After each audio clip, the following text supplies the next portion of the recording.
জন্মদিন যখন প্রিয় তারকার, তখন উন্মাদনা তো থাকবেই। শার্টে পা রাখলেন বলিউডের বাদশা শাহরুখ খান।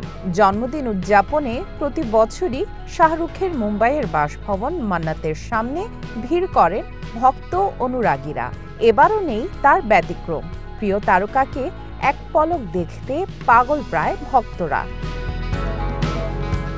শাহরুখের জন্মদিন পালনে প্রতি বছরই মান্নাতের সামনে দেখা যায় জনসমুদ্র।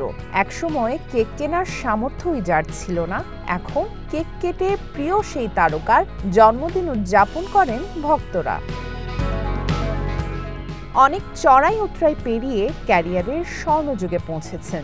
দিল্লির ছোট গলি থেকে বলিউডের বাদশা হওয়ার পথে যাত্রাটা তার সহজ ছিল না। প্রথম কাজ থেকে উপার্জন করেন মাত্র 50 রুপি। সেখান থেকে এখন বিশ্বের বিলিয়নের অভিনয় শিল্পীদের তালিকায় নাম লিখিয়েছেন শাহরুখ খান। 90-এর দশকে জনপ্রিয়তার তুঙ্গে পৌঁছানো এই বলিউড তারকা এখনও ট্রেন্ডিংয়ে। একের পর এক হিট সিনেমা উপহার দিয়ে পুরো একটা প্রজন্মকে মুগ্ধ করে রাখেন। তার সেই ক্যারিশমা হারায়নি একটুও।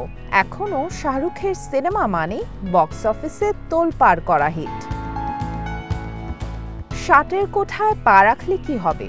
কিং খান পুরনো হননি একটুও, বরাবরই নতুন করে আবিষ্কার করেন নিজেকে। জন্মদিনে প্রকাশ পেল শাহরুখের অ্যাকশনধর্মী নতুন সিনেমা কিং এর টিজার। ধুমধুমার অ্যাকশন হিরোর লুকে চমক লাগিয়েছেন এই তারকা। কিং এর মুক্তির জন্য মুখে আছেন শাহরুখ ভক্তরা। শাহরুখের জন্মদিন উদযাপনে ভারতে চলছে 2 সপ্তাহব্যাপী শাহরুখ খান ফিল্ম ফেস্টিভ্যাল, যেখানে প্রদর্শিত হচ্ছে তার জনপ্রিয় 7 সিনেমা। সামিয়া জান্নাহ, ওয়ান ইন্টারন্যাশনাল ডেস্ক।